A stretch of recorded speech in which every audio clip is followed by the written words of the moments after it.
Salut à tous, on se retrouve aujourd'hui pour une vidéo de présentation des achats plus ou moins récents.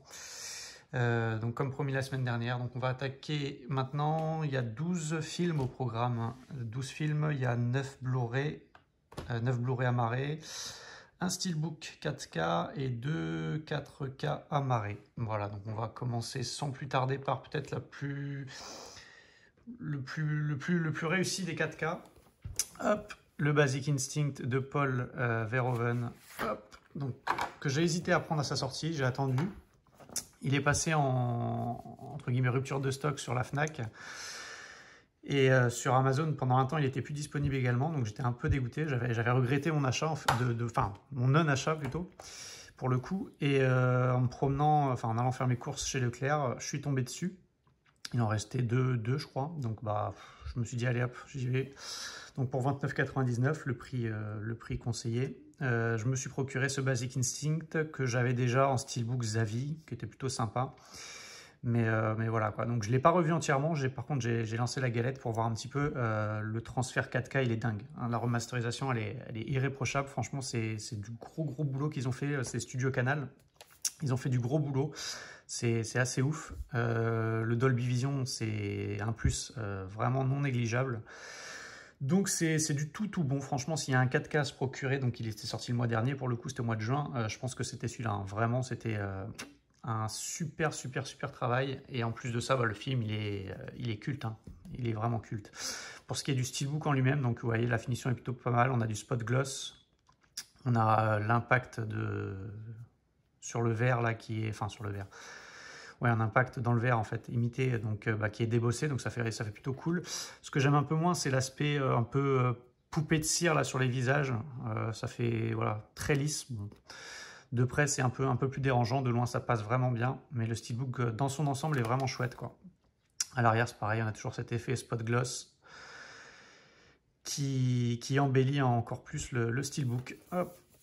C'est une belle édition, franchement, 3 disques. Il y a le Blu-ray donc Ultra HD, le Blu-ray standard et le Blu-ray des bonus. Donc franchement, Studio Canal, bon boulot. Je vous montre pas l'artwork interne, hein, c'est la fameuse scène de l'interrogatoire. Il est en noir et blanc, il est pas extraordinaire, mais voilà. En plus de ça, on avait un petit livret assez sympa, avec un petit peu d'anecdotes de tournage, etc. Petit plus toujours appréciable, donc vraiment une super édition pour un film culte. Donc le 4K est hautement recommandé. Ensuite... le Godzilla vs Kong. Alors, ça c'était pareil, c'était la grosse sortie du fin du mois de juin, je crois. J'ai été faible dans le sens où j'aurais pas dû le prendre Day One, quoi, clairement pas. Je comptais me le prendre de toute façon parce que j'avais vu les précédents opus là, de cette espèce de saga qu'ils sont en train de créer. Et voilà, le Godzilla 2, ça m'avait diverti sans plus, j'avais trouvé ça très moyen. Et je m'étais dit, je me prendrais celui-là pour voir, quoi, et par curiosité, en fait. Hein. Mais je vais attendre qu'il soit dans une offre. Je suis prêt à parier que dans 2, 3 mois, 4 mois, il sera à 15 balles sur Amazon. On le retrouvera dans une offre 3 Blu-ray, enfin 2 Blu-ray achetés, le troisième offert. Ça, j'en mets ma main à couper. Maintenant, bah, comme un con, bah, quand j'étais chez Leclerc, voilà, il était là en rayon. Je sais pas, il y a Godzilla qui m'a fait un petit clin d'œil, King Kong qui me faisait des signes. Bah, voilà, comme un con, je l'ai mis dans mon caddie. J'ai été faible, j'ai payé ça 30 balles et je regrette parce que... Alors je savais à quoi m'attendre, je le savais typiquement. Ne me faites pas dire ce que j'ai pas dit. Hein. Je savais que c'était un film de monstre, qu'il fallait pas chercher un grand scénario, un grand jeu d'acteurs, etc. Le problème est que quand je le prends en tant que film de monstre, clairement, bah moi j'ai déjà vu ça il y a 10 ans en mieux, quoi. Je prends Pacific Rim de Guillermo del Toro qui a bientôt 10 ans. Il fait tout mais en mieux, quoi, en fait. Donc il fait tout pareil en mieux. Donc... même le Godzilla 2, la Roi des monstres, King of the Monsters, il était limite mieux en fait. Il était limite mieux, je sais pas, j'ai trouvé celui-là fade, mais fade. Ils ont voulu faire un scénario, contrairement à Godzilla 2 où il y avait quasiment pas de scénario. Là, ils ont voulu faire un scénario, ils se sont quand même creusé la tête, mais c'est d'un ridicule, le coup de la terre dans la terre, enfin bref, il y a des incohérences, des facilités scénaristiques, c'est juste hallucinant. Donc à ce compte-là, autant pas faire de scénario, quoi. Autant voilà, nous foutre des combats pour les combats. Voilà, le jeu des acteurs, il est inexistant. Pourtant, il y a des bons acteurs, hein, mais enfin, franchement, Je me suis ennuyé devant, et c'est bête à dire pour un film comme ça, hein, qui veut te divertir à 100%, bah, je me suis ennuyé, donc si vous voulez le prendre, je vous conseille fortement d'attendre qu'il baisse de prix, parce que là, pour 30 balles, enfin moi, 30 balles, j'en ai pas eu pour mon argent, clairement, mais c'est de ma faute, je l'avoue. Hop. Ensuite, le dernier 4K, hop, celui-là, je pense que il ne peut pas souffrir de la comparaison. C'est le E.T. de Steven Spielberg que je n'avais toujours pas dans ma collection. Alors celui-là, je l'ai vu, mais ça fait une paire d'années. Hein. Ça fait partie de ces films que j'ai vus quand j'étais gamin. Et bah pour ainsi dire, j'en ai quasiment plus de souvenirs en fait. Parce que ça fait vraiment des années et des années et des années que je ne l'ai pas vu. Et là, 15 balles sur Amazon, le 4K. Le 4K est de bonne facture à ce qui paraît, je ne l'ai pas encore regardé. Et puis bah voilà, qui n'a pas E.T. dans sa collection? Je vous le demande. Hop. Ensuite, on va passer... Allez, on va passer donc toujours au Leclerc. En fait, j'avais pris également... il y avait une offre 3 Blu-ray 30 €. Hop, le premier d'entre eux, Le Léon de Luc Besson. Pareil, que j'ai vu gamin plusieurs fois. C'est un film que j'aime bien en fait de Luc Besson. Luc Besson, pour moi, c'est un réalisateur français donc, qui est, je pense, vraiment surcoté, hein, clairement. Enfin, notamment là, ces derniers films, c'est des purges. Même sur toute sa filmo, franchement, il n'y a pas énormément de films que j'aime. Léon, Le 5e élément, ça passe encore, mais je crois que ça s'arrête là, quoi. Voilà, pour moi, Luc Besson, c'est un peu un tâcheron, en fait, hein. Je crois qu'on peut le dire comme ça. Il a fait ça qui est vraiment excellent. J'adore ce film, mais après, le reste, c'est vraiment mauvais. Bon, bah Léon, je ne l'ai pas encore revu, j'ai vu qu'il y a une version longue. Alors je sais pas ce que ça donne, parce que moi quand les faux je l'avais vu, je pense que c'était la version de base, quoi, la version originale. Donc je me le referai en version longue, voir un petit peu les différences. Pareil, ça fait longtemps que je l'ai pas vu. Mais ça c'est une valeur sûre, il n'y a pas de souci. Hop. Le Total Recall de Verhoeven, donc c'est pas l'édition 4K, c'est un film que j'ai jamais vu. Oui, je n'ai jamais vu Total Recall. Ne l'ayant pas vu et ne sachant pas à quoi m'attendre, enfin, au moins si je sais à quoi m'attendre, mais ne sachant pas si je vais l'apprécier, je me suis dit autant prendre une version Blu-ray simple. Voilà, comme ça, il y a moins de risques pour 10 balles. Donc c'est la remasterisation, hein, qui a été faite en même temps que le 4K, donc c'est pas la version 4K, il n'y a pas de HDR, etc. Mais apparemment, cette version Blu-ray, elle est très convaincante. Donc hâte de le découvrir, c'est quand même un monument de la science-fiction. Donc je verrai ça. Hop. Ensuite, Red Sparrow, donc celui-là je le voulais depuis longtemps, enfin je souhaitais le regarder depuis un petit moment. Je l'ai vu, et c'est pas ouf, c'est pas mauvais, mais c'est pas ouf. C'est un film d'espionnage assez lent, donc ça me plaît plutôt bien. Il y a une ambiance assez intéressante. Voilà, je crois qu'il dure 2h20 le film, il est assez long, hein. Voilà, il prend bien le temps de développer le personnage de Jennifer Lawrence, là, qui est donc une ancienne ballerine de l'Opéra de Moscou, donc qui se fait une blessure assez grave, et qui est recrutée par les services secrets russes. Voilà, c'est dans les années... non, c'est pas dans les années 80, je dis des conneries, c'est dans l'époque actuelle. Et bref, donc ça se passe dans les pays d'Europe de l'Est principalement, et il y a un jeu du chat et de la souris qui s'instaure entre elle et donc un agent de la CIA qui est pareil infiltré, je crois que c'est en Bulgarie ou en Hongrie, je sais plus, dans un des pays de l'Est. Et non, c'est sympa. Après, c'est pas extraordinaire. C'est pas extraordinaire non plus. C'est un bon petit film d'espionnage pour ceux qui aiment bien. Après, ça restera clairement pas dans les annales non plus. À découvrir, ouais. Surtout pour 10 balles, je pense que ça fait le café. Et le troisième film de cette sélection, c'est Underwater. Alors, non, je vous dis des bêtises. Les 3 films de la sélection, ils sont déjà passés. Donc celui-là, il était à 6,99. Je l'ai pris en plus parce que Underwater, c'est un film que j'avais apprécié au cinéma. J'avais été le voir au cinéma. Je me rappelle, c'était juste avant le confinement. C'était en février 2020 pour le coup. Donc c'est à peu près un mois avant le confinement. Je crois que c'est le dernier film que j'ai été voir au cinéma avant le confinement. J'avais été à la séance de 22h, il n'y avait personne, je me rappelle, c'était la salle, je crois qu'on devait être 2 ou 3, c'était désert, en plus le film a fait un four. Donc ouais, et ben moi j'en ai gardé un plutôt bon souvenir. C'est pas un film génialissime, mais honnêtement, pour ce qu'il propose, je trouve que c'est bien fait, quoi. C'est bien fait.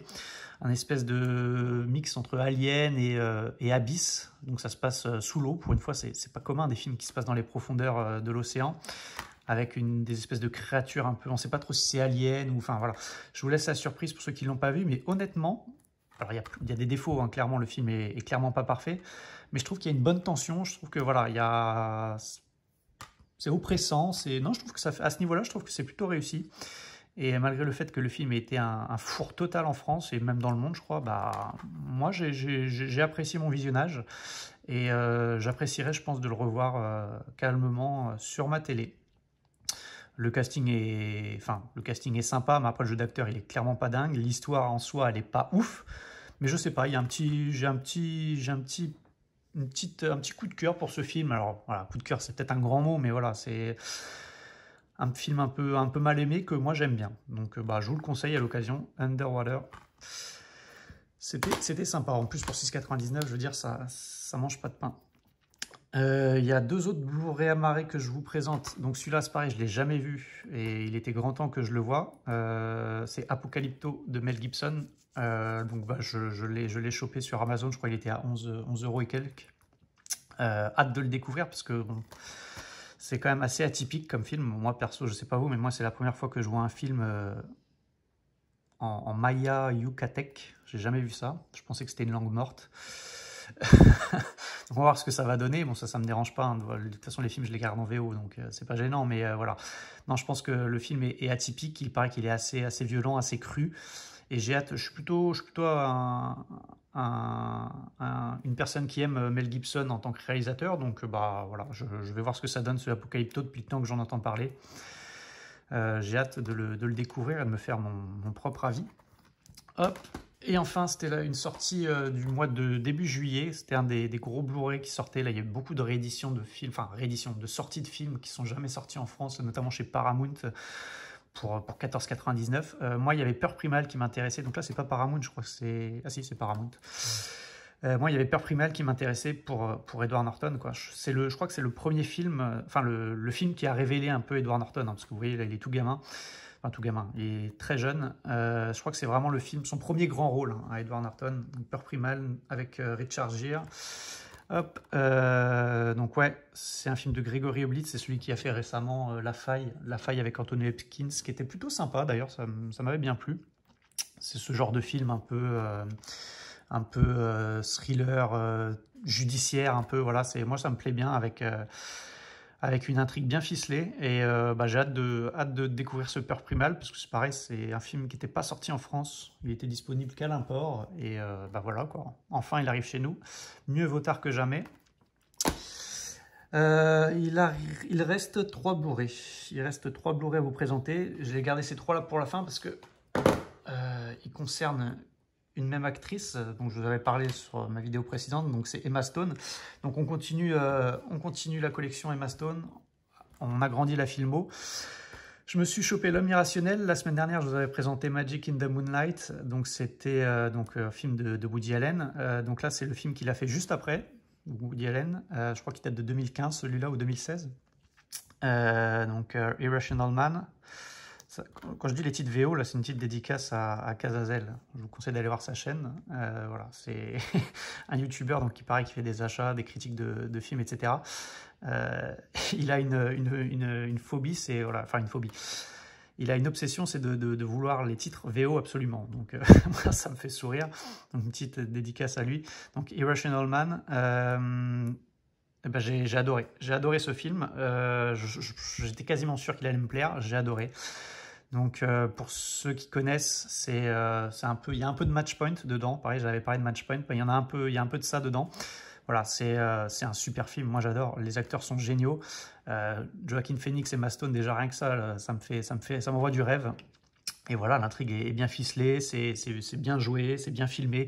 Il n'y a aucune extravagance. C'est le genre de film, c'est propre de A à Z. Mais moi j'adore quoi. C'est voilà, des films à ambiance avec des dialogues savoureux. C'est noir au possible, c'est cynique, c'est voilà. Moi j'adore ça.